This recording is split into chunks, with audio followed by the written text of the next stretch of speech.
Swami came in my dream that very night. He was mighty. I've never seen Swami so big, towering to the heavens. To tell you I'm the boss. So I was like a little ant on his feet, folding my hands like that. Swami. And Swami made a statement. He said, when Swami is playing, you don't need to play. Watch. Stop finding. Stop looking. Because what you are, what you're looking for. God is in you, above you, below you, around you, and you're looking for Him. It's the mind that looks. It's the mind that gets agitated. Immediately you shut the mind up. You are that. Your essence is Ananda, bliss. Teach us, how do you shut your mind up? Shut it up. How do you do it? Actually, if you know the nature of the mind, you just know that it doesn't really exist. When the you know who I am, I did this, I did that, I did this, I'm going to do the other one. When the I begins to diminish, and then in your life is God, God, God, God, God, then you are not far from the kingdom of God. And even when you're sick, you can feel this way? Sick? Who is sick? Even when you're... The Atma, you can never be sick. When there is sickness, Swami also said that 99%, I will also really know, 99% of what we suffer is as a result of the mind. It's bodily sickness, because the body is a reflection of the mind. So the Atma is not, you get hot. Why do you get hot? The sufferer is at fault. Whenever you suffer, you are at fault, because the ego is producing itself. It's the ego that suffers. You are not separate from the Creator. You are the Creator. You are eternal. You are infinite, absolute, unbounded. I know you don't like to talk about it, but in this illusion, we think we are separate. It's the thinking. And as long as the thinking persists, you will not understand what I'm talking about. So how do we get around the thinking? Stop the thinking. Talk to those newcomers who have somehow heard the name of Sai Baba, or they've seen his picture, and they're hungry for more, but they don't want to lose their Christianity. Dude, the most important thing is love. If you love Jesus, you will come to the Father of Jesus. You're not going to give up Jesus by coming to Baba. How? The Father and I are one. Roman Catholic priest Father Charles Ogada says it's the most profound spiritual lesson he has to teach in his entire lifetime. The lesson that Sri Satya Sai Baba, Jesus, Buddha, Moses, and you are one. In part 4 of his video interview series, Father Charles comes the closest yet to capturing the very essence of oneness. Welcome to Souljourns. This interview was recorded in Puttaparthi, India in January 2010. Father Charles Ogada, Merry Christmas. What is your Christmas message to every living being? Simple. Let the divine shine within your heart. Let the whole world be enveloped by divine love, Christ consciousness, Christ's love. Jesus said to his disciples, a new commandment I give you. Love one another just as I have loved you. So it is the Jesus love that is going to transform the whole universe. Charles, people have been asking for peace and love on earth for 10,000 years, and we still don't have it. What are we missing? What are we forgetting to do? It's there. We are neck deep in the ocean, in water, in the stream of God's love, but we don't drink. What keeps us from drinking it?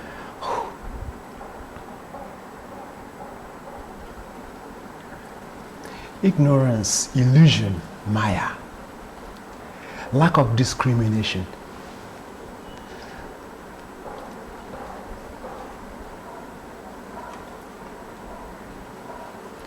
Your father might have left a treasure for you before he died. But somehow, you are not aware of that treasure. But it's in your name. You suffer, isn't it? Yes. You don't know. So if we don't know to look for it. We don't know where to look for it. We don't know what to do with it if we find it. So you're right. Jesus said, ask and you shall receive. Knock and the door shall be opened to you. Seek and you shall find. But the important question is, ask what? Knock where? Where are you knocking? So we must ask. You must ask. You must ask. And do we ask with our words or with our heart? You ask with your being. Who am I? Is the greatest question. When you find a solution to that question, everything is resolved. Who are you? Who am I? Who are you? Who are you? That question has no answer. Who am I? It has no answer. Any answer you give is false, because the reality, your mystery, cannot be explained. It can only be experienced in the silence of yourself. That's why the quintessence of the whole scriptures is written in the Bible, just one verse of the Bible. Be still and know that I am God. So what are we missing? So many people I know ask for God's help. They practice being still. They learn meditation, and they still can't find that spot, that place you speak of. There might be three problems there. One is when you are asking, but you are asking for the wrong thing. You must ask for the right thing. I'll tell you a little story. It's about our beloved Swami. This happened, I think it was in Mumbai. They were walking and they wanted to dig a borehole. And when Swami came around, they asked Swami, Swami, should we dig the borehole here? Swami said, yes. And then they started digging, deep. They didn't find water. So they were rather scandalized and dejected. Swami told them to dig and there's no water. So Swami came around again and they said, Swami, please, we've been digging, there's no water there. You're blessed that we dig. You know what Swami said? He said, but you asked whether you should dig. And I said, you dig. Then with folded hands, they asked Swami, Swami, where should we dig? And Swami said, dig there. Now within it didn't take long, water everywhere. Important, ask what? Okay, so that works when you're looking to find water.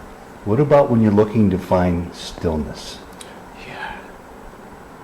How do you find it? It's so hard.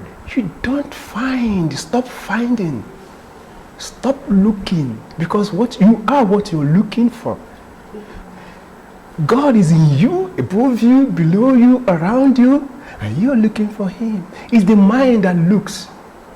It's the mind that gets agitated. Immediately you shut the mind up. You are that. You bring that. You don't find it, as if to say, there was a time where it was not there. It's always you. Your essence is Ananda, bliss. Teach us. How do you shut your mind up? Shut it up. How do you do it? Actually, if you know the nature of the mind, you just know that it doesn't really exist.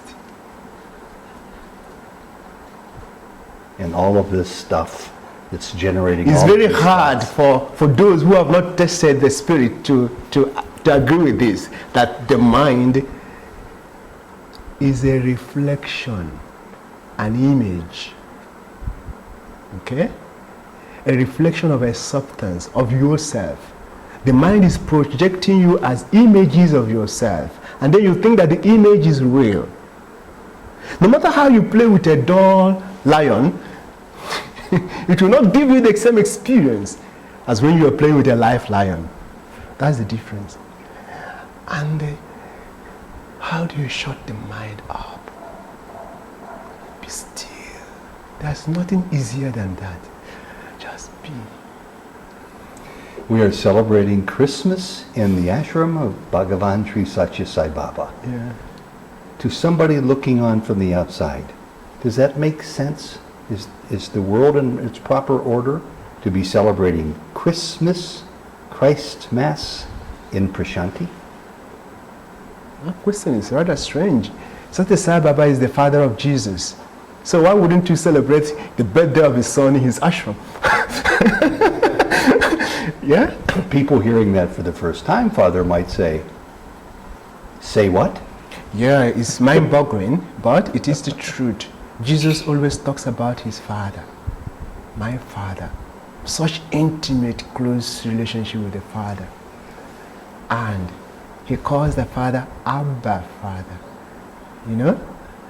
And Swami in 1972 made a mind-boggling declaration before the mammoth crowd gathered for Christmas. And he said, there is a secret which I just must have to reveal to you today. You know what that secret is? He said, before Jesus, when Jesus was merging in the principle of divinity, he revealed a truth to his disciples. And what was that truth? He said, the one who sent me will come among you. I said that, and he pointed to a lamb.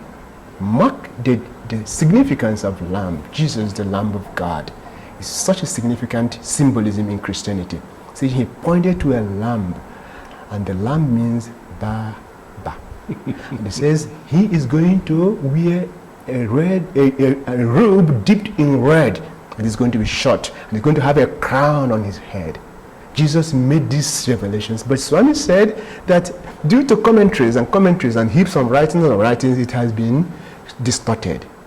But if you go to the Revelations of St. John, the last book of the Bible, chapter 19, you discover the exact description of what Sai Baba said about Jesus, saying, he said, his name will be Truth. Satya. The Lamb of God. Truth is Satya. There's going to be a crown on his head. So sorry. Big crown. You know, he said, an army of heavenly troops are going to be dressed in white following him.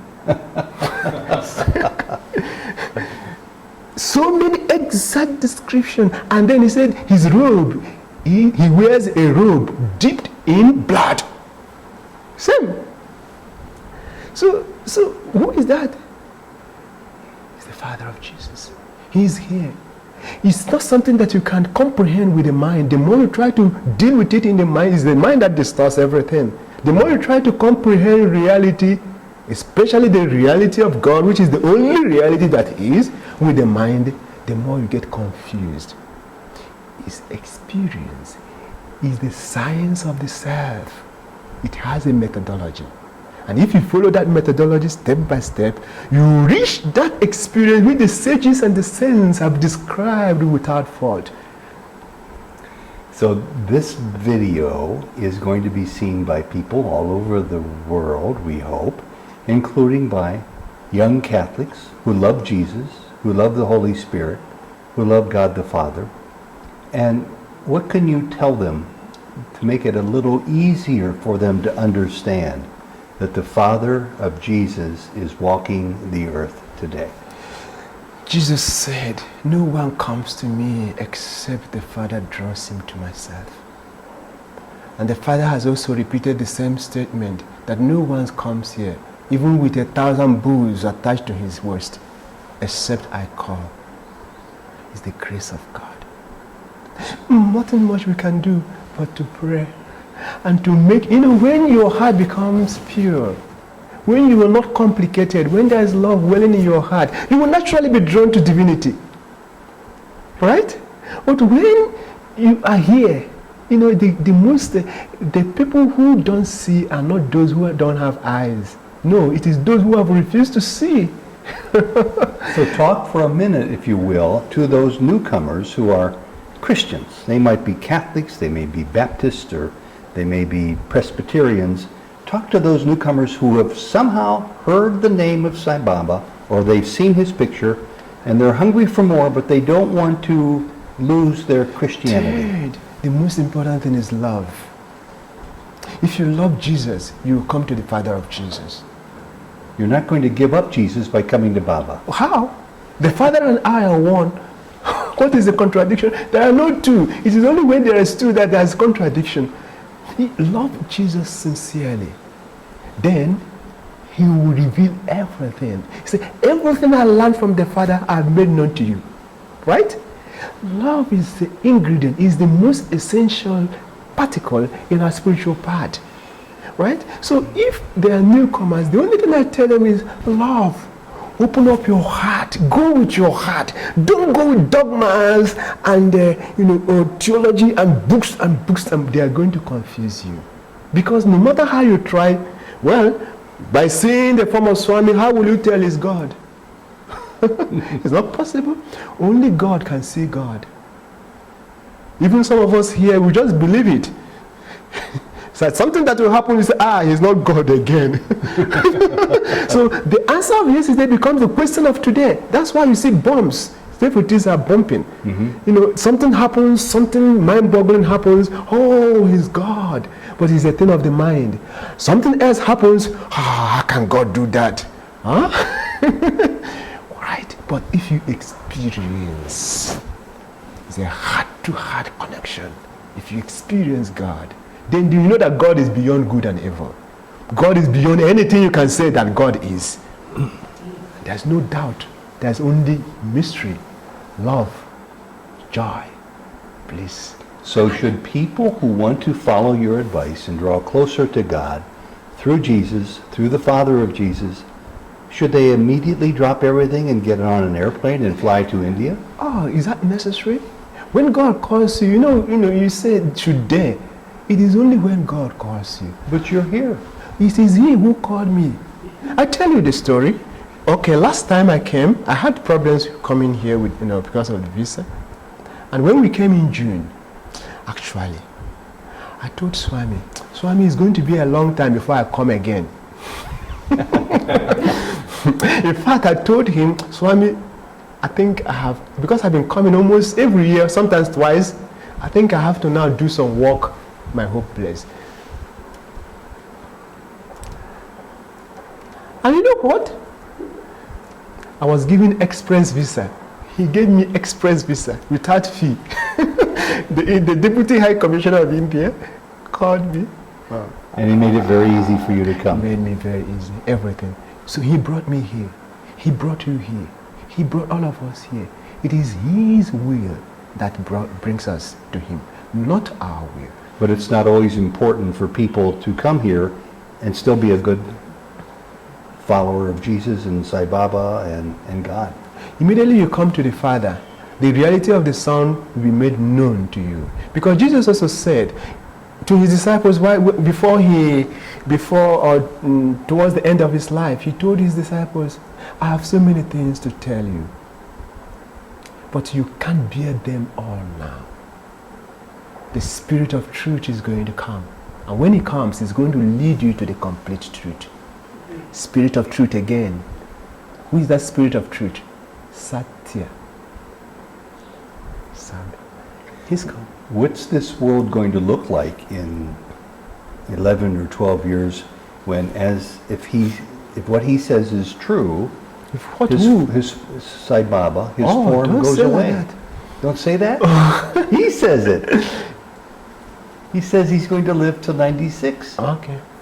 So beyond 96, what will people do?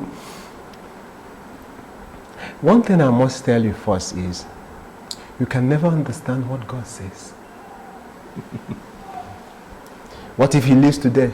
Then you say, He said He's going to live in 96. The mind again. a lot of things Swami does to prevent us from a stereotype, this mind wants, a way of thinking.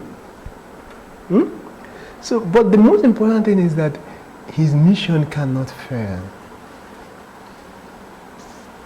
He's already there. The love that he is igniting in our hearts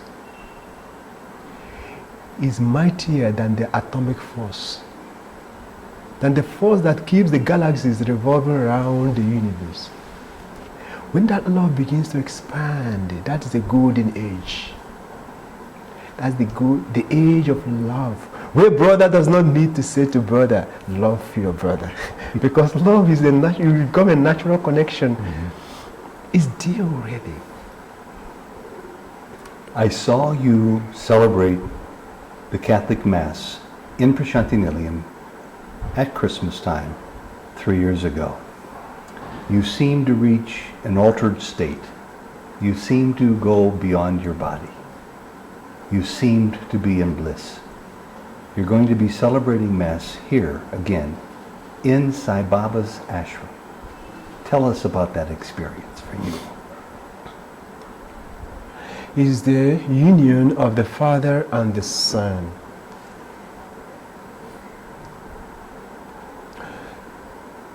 Jesus instituted the Blessed Sacrament. He took bread and gave it to his disciples and said, "Take, eat, this is my body." He took wine and gave thanks and gave it to them and said, "Drink, this is my blood." Swami has brought out the real essence of the actions of Jesus. He said when Jesus took the bread and said, "This is my body," it means that everything that has body. Remember the ant has body, eh? Everything that has body is Jesus. And everything that has a life spring is the life of Jesus. It's a oneness with the whole universe. So when you eat Jesus, you are Jesus. You are what you receive. You receive what you are. It is to be one, not just with your brothers and your sisters and your kith and kin or those in your religion, but one with the whole humanity, one with the whole creation, one with everything. You know what that means? No. You can only experience it. You can't know it. All I know is that you said something that was beautiful, yet very surprising. But now I understand it more, because you say Jesus is the Son of God and the Father of Jesus is Sai Baba. It's easier for me then to understand why you use these words in celebrating the Mass inside Prashanti Nilayam when you say, "Our Father, which art in party." I don't think I ever expected to hear those words uttered. And when you said those for the first time, did it hit you? Did you understand deeply what you were saying? It comes. It just comes. I don't think about what I say, because it comes from the heart. Whenever I think about it, it's not coming from him.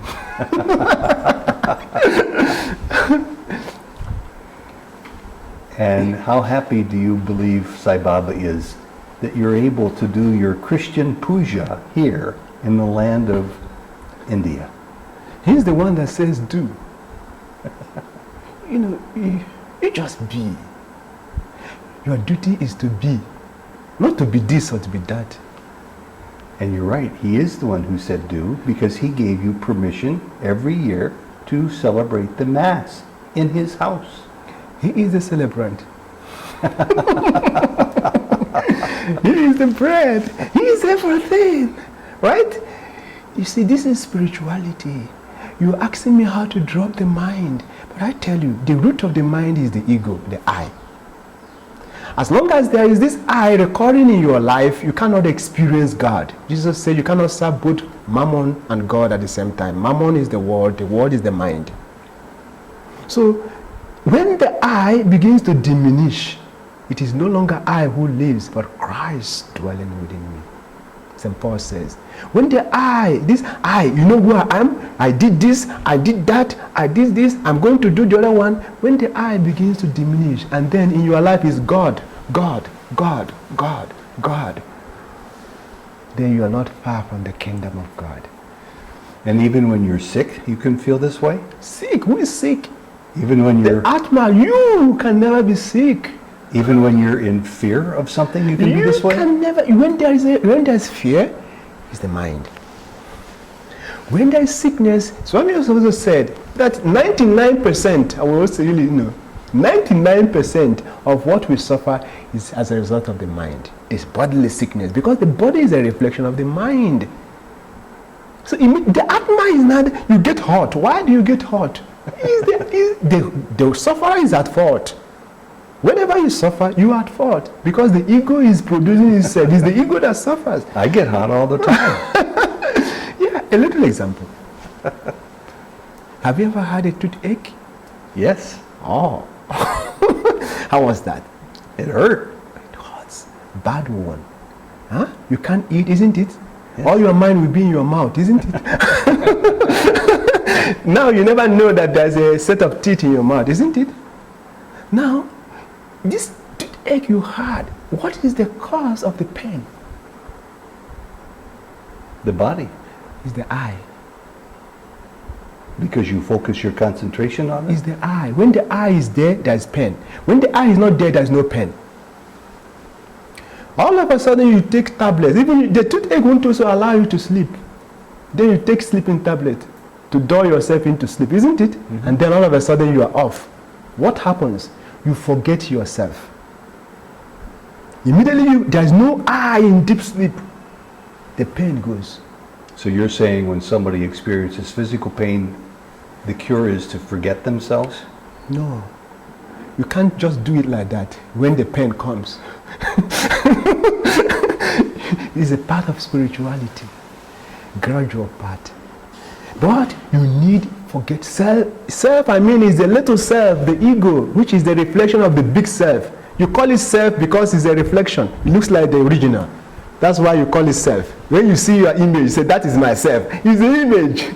But because it's like the image, it has the same name with self. I am. When Moses asked God, who are you? God said, I am. My name is I am. Okay? The same I am, I, is the same ego, I. Okay, but that ego, little self that is individuated in the body, that identifies itself with a particular body, is the little self. When this individualization is caught, and then you merge with the universal self, that is God consciousness. Do you understand? Yes. So the root of pain, suffering, sorrow, anxiety is the mind. And another big one for many people is anger. Anger? What is the cause of your anger? Why are you angry?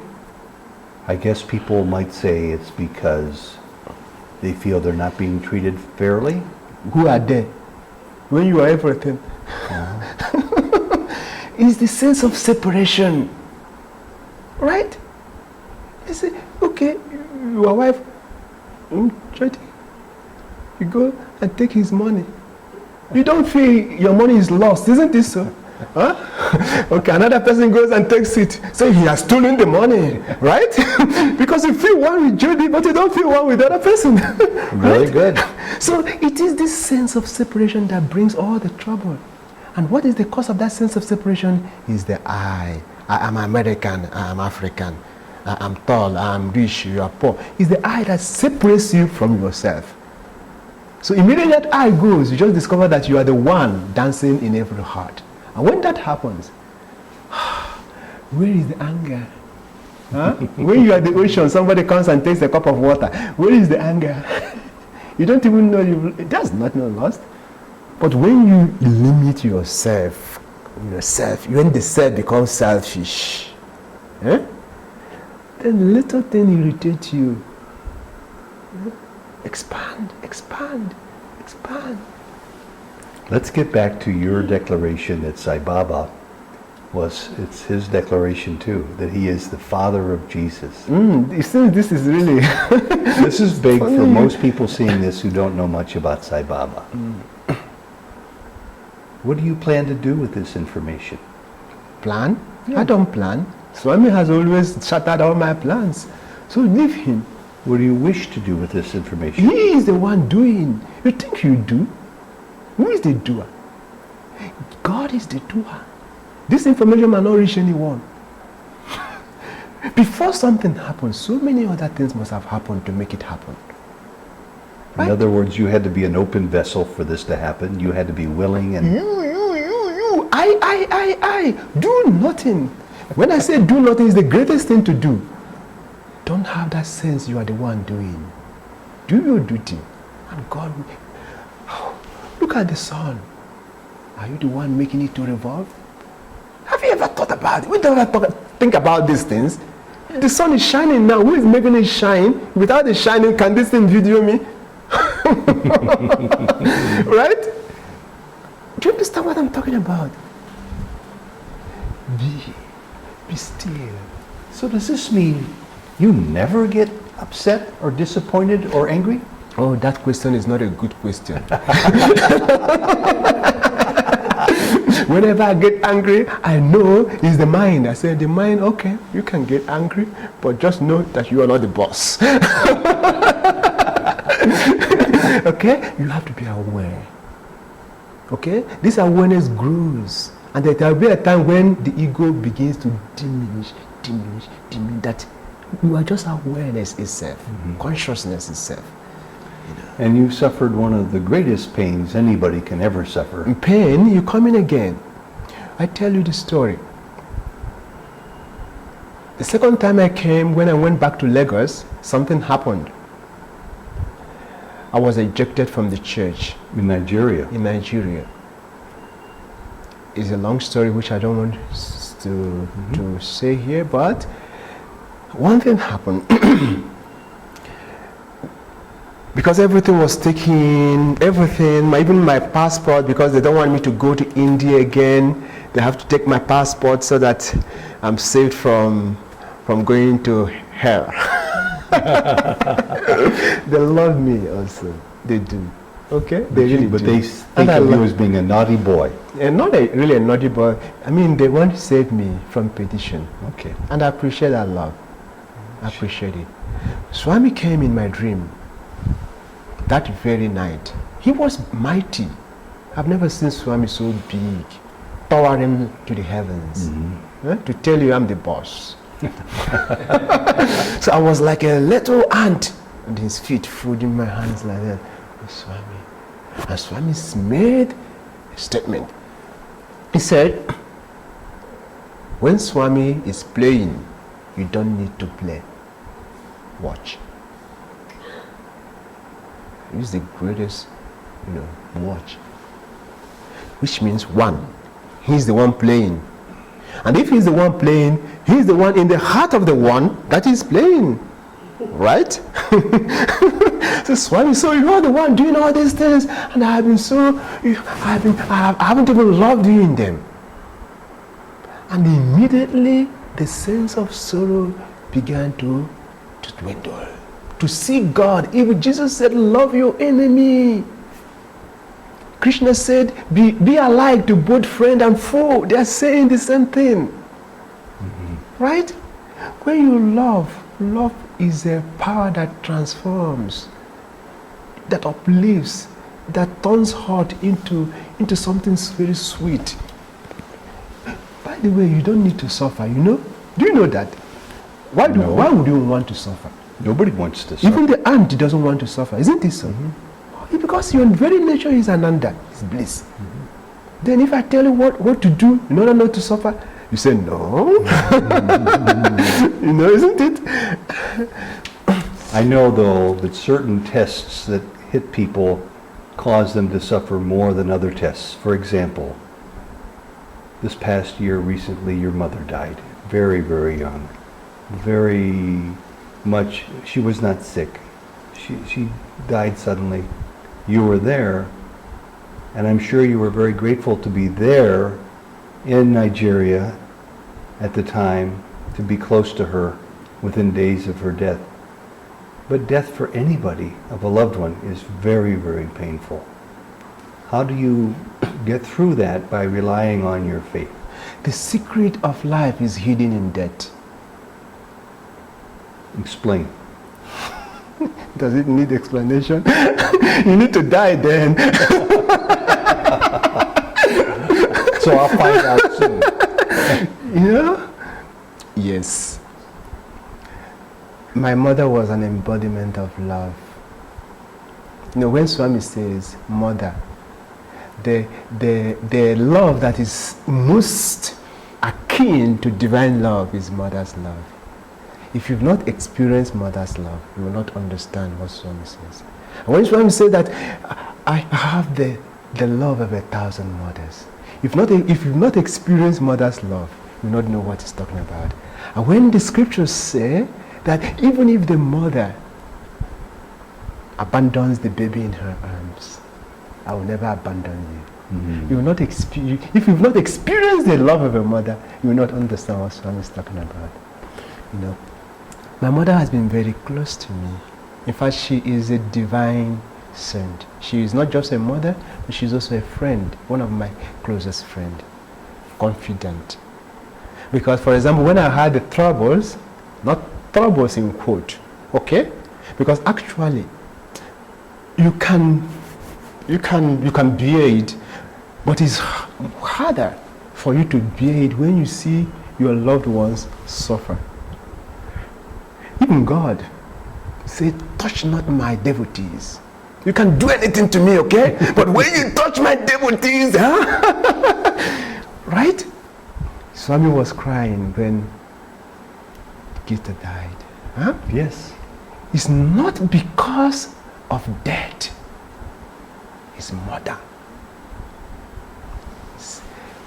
Jesus, for example, when Jesus heard that Lazarus was dead, not heard, because when Jesus was far off from where Lazarus lived, 3 days journey or thereabout, and he told his disciples, Lazarus has fallen asleep. They didn't understand what he said.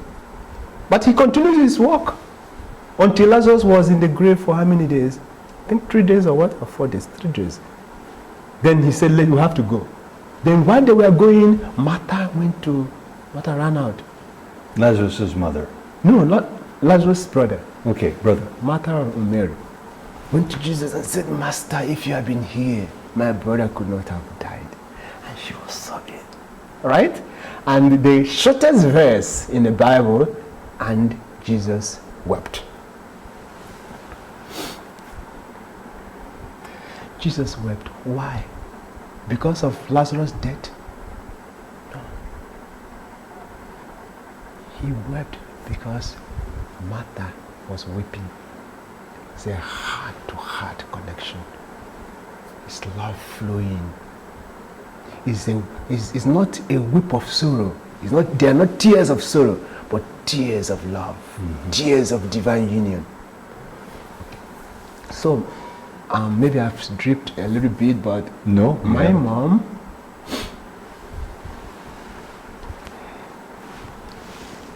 the omniscient Swami, I was here and I wanted to stay here longer, but Swami would not want. For the first time, I came here with 1 month visa. They just gave me 1 month. They have been giving me 6 months, multiple visa, but that year, I came with 1 month. And when it was 1 month, I wanted to renew. So I went to Maldives through the help of Shirdi Sai to renew my visa. And they called the deputy high commissioner there. He said, come. When I went, I couldn't get visa. They tried whatever. Nigeria didn't give the permission.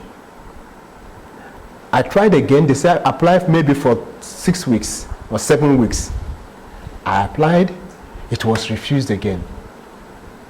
Because all my things were here in India. I just took my laptop and little bag. Then they said I have to go from Maldives itself back to Nigeria. That I should get the visa from Nigeria. I went to Nigeria, Tried to get the visa, I couldn't. Twice also, with all the big contacts. 4 times I applied for visa, I couldn't get. January, my mom died. And it gave me the ample opportunity to be very close to her during her last moments on this planet Earth. So you were supposed to be home. Swami is the one pulling the strings. Right? And you may not understand why what is happening at that time is happening. What is there waving his hands? That's why you have, the greatest thing is to surrender to God. And to know that, one, He loves you. He loves you more than you can say, more than you can ever imagine. He loves you. He cannot but love you because you are a facet of Himself. So, He loves you. 2, He knows. 3, He has all the power. So, why not surrender? You enjoy. Because when you know that your Father loves you so much, and that your Father has all the power to do what is good for you, and that your Father knows everything. I'm tempted to ask you quickly a question I've heard asked many times and answered many times, but this seems to be appropriate, and so it'll be asked again. For those people who have doubt or anger or suspicion in their heart about God, what can you tell them to their question when they ask you, why does God allow so many people to suffer so needlessly? Mothers, children, old people. Why does God allow so many people to hurt? Oh, dear children, God loves you. The hurt you experience is not as a result of God.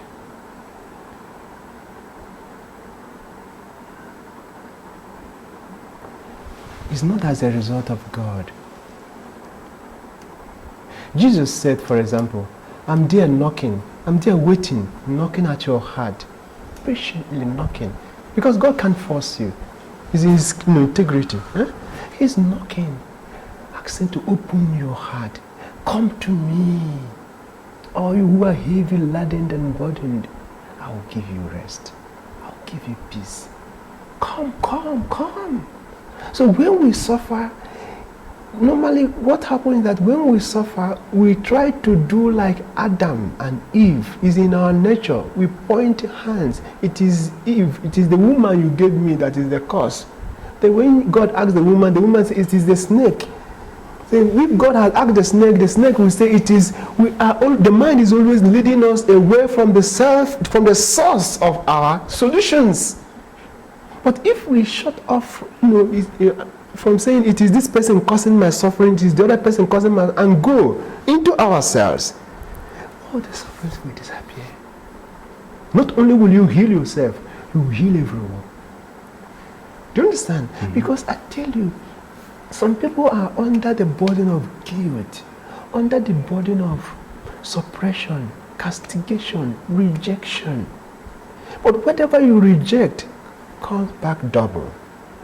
Whatever you suppress bumps out into, for example, you suppress some, you've not gone to the ball for 4 days, you're suppressing it. What will happen? It's more dangerous on the spiritual part. You're suppressing urine. What will happen to your bladder? Dangerous. You need to eliminate that, and then the earth will recycle it into principle of life again. Mm-hmm. Yeah, and then you eat it again. Do you understand what I'm talking about? Let me just,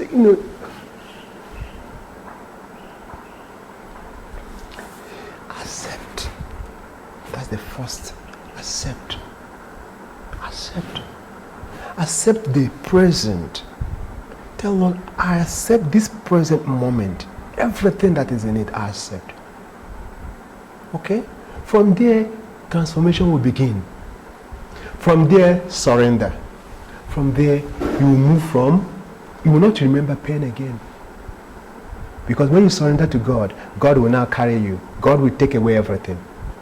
I've asked this question about this subject many times also, and I get many answers, and I'm very curious to learn yours, Father Charles. When you learn mine, You get many answers. Okay, to receive you, to hear the truth. Do we have free will, or does Baba pull all the strings? You see, that question is from the ego. It's from sense of separation. That question doesn't really arrive. God doesn't even have will. Where there's one, where is will? It's only where there are two. So if we don't believe we're separate from God, there's no matter to consider Things free will will. flow. It's it's the notion of continuity. Do you understand it? Yes. It's the ocean. There's no beginning, there's no end, there's no middle, there's no top, no bottom. You're just living, you're just being. Okay? I understand one of the most difficult issues for me to wrap my arms around is Maya, illusion, separation. It's very hard for me. Sometimes I think I understand it a little bit, but other times I get more and more confused, and I believe many people do too. So, when Baba says this is a dream, this is Maya, when other sages and saints talk about all of life being an illusion, that we're waiting to awaken to our God self, that none of this is real, do you just accept it? Do you try to learn it little by little? Or do you reject it as many people do? You want to bring me to your state, and I refuse. You refuse to come here.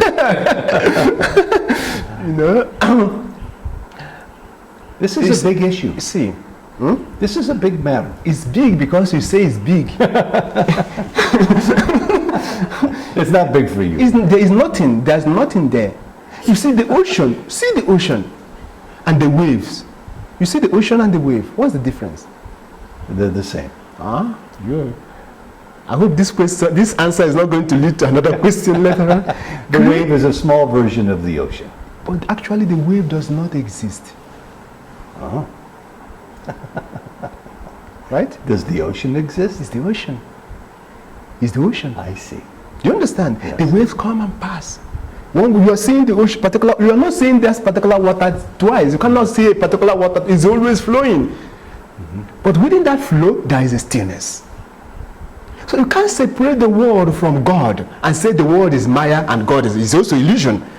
You can't also say that. Because it's a sense of separation that also makes you say that the world is there and God is there. As if to say God and his creation can be separated. No. You are the one. There is no second. When you sink, you need to sink yourself into that awareness. You discover that all this will disappear. You are the one.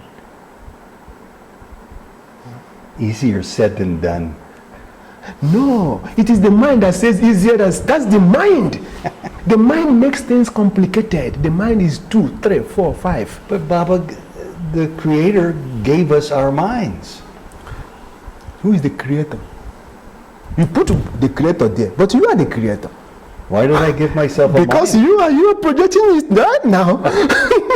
You are not separate from the creator. You are the creator. But You are eternal. You are infinite, absolute, unbounded. I know you don't like to talk about it, but in this illusion, we think we are separate. It's the thinking. And as long as the thinking persists, you will not understand what I'm talking about. So how do we get around the thinking of it? Stop the thinking. Your nature is not to think. What do you do in place of thinking? When the sun rises, what does the moon do? Shines. When the sun is shining, does it need the moon? No, Where does the light of the moon come from? the sun.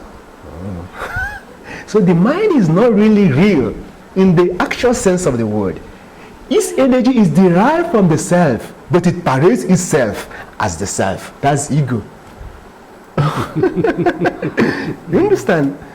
Yes, I'm trying to You don't understand understand. The mind, you must relinquish the imperative to understand. Like a lot of people, I intellectually understand it. I want to know it. But in my heart yet, it's still a foreign concept. Sink the head into the heart. Sink it. Live here. And here is I. Where do you point? I. Isn't it so? Where is this? It's the heart.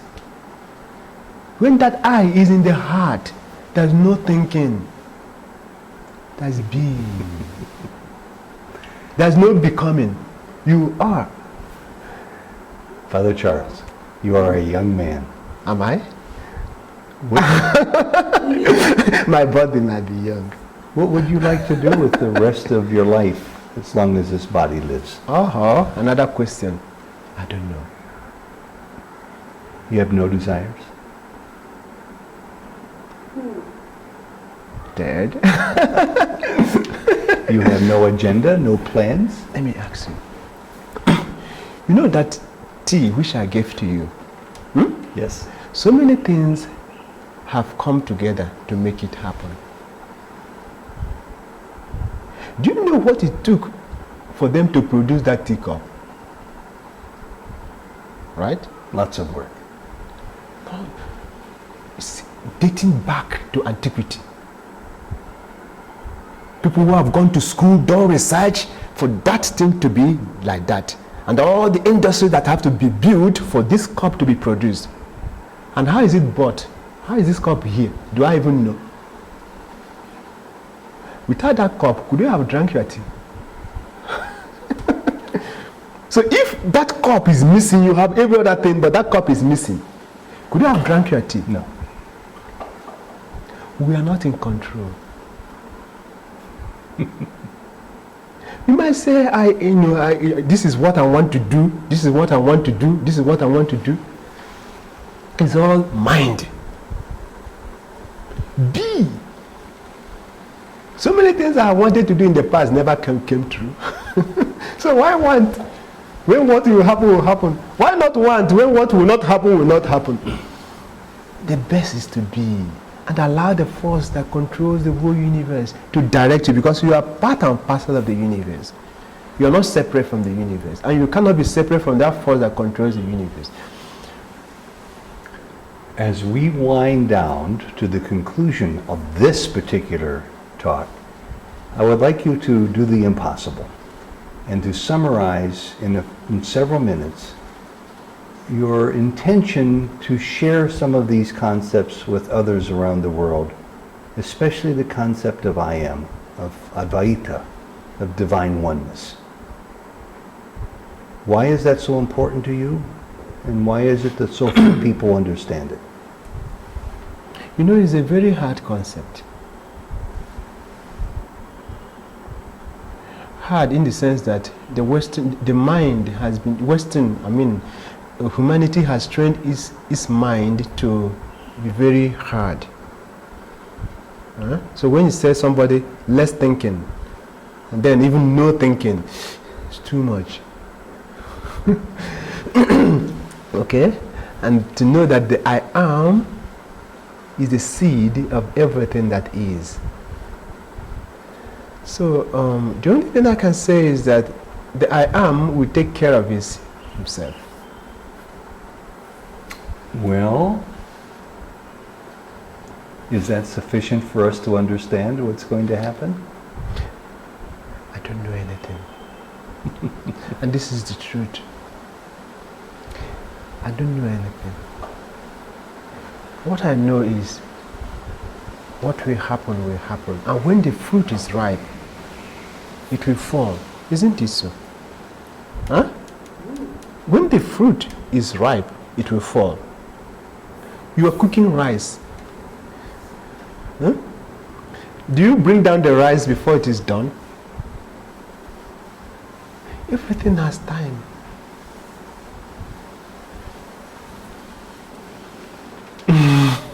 And when it's time for your body to die, where will you go? Dead.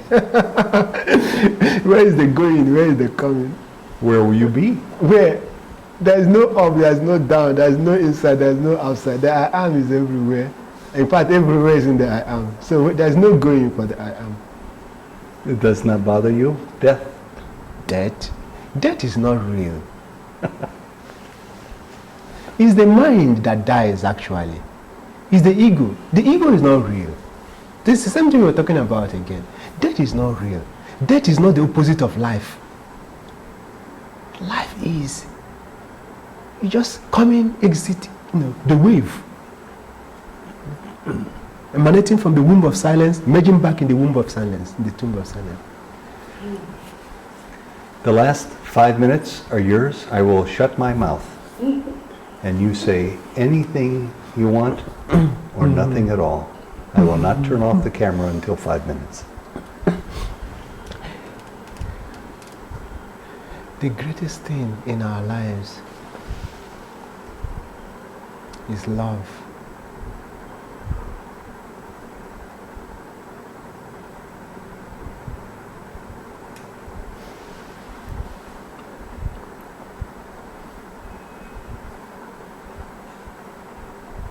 Be happy. Because they are not different. When you are in love, you are ever happy.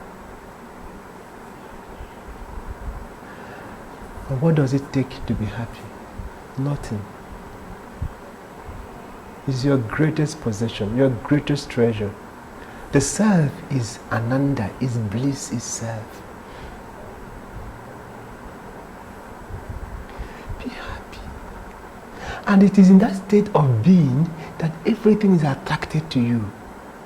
Because the self is also attraction. Krishna means attraction. Krishna is the inner self. When you are, everything happens so fast. When you try to be, you are swimming against the current of your own being. There's friction. Be happy, dear children. Be happy. Do not take this world so serious, otherwise you end up in the psychiatric hospital. Nothing is serious, nothing is important, really nothing. The only thing that is important is that which adds importance to everything, and that is yourself. You say this is important and then the eye goes to there. Where is the importance of that thing? Man is the measure of all things. And it is what you add, right? Can you give me that your bango? The bango? Okay, you love this, you cherish it so much. It's so important to you. But is you have put importance on it. And because you put so much importance on it, when it now begins to diminish, dwindle, change, your happiness is affected. But if you never put any importance to this, if you lose it, you won't even know you've lost it. Right? So the point is, don't put importance on things. That doesn't mean that you should not do your duty. But it is when you remove that sense of detachment that actually you are more productive and you do things perfectly. When you want to operate your daughter, you are a doctor, you want to operate your daughter, but you are attached to the daughter, you make mistakes. But when you are free, then you do perfect, exact operation. It's same. Your father loves you so much. God loves you so much. God knows about all those things which you put importance on that deny your stillness, your happiness. Remove all those importance and put it only on one. And you know that what? God. Put the importance on God. Every other thing will be taken care of. Jai Sai Ram. Jai Sai Ram. Thank you. Thank you. Devotees and long-term devotees. It's good for Christians. They're wonderful. Oh, they're beautiful people. And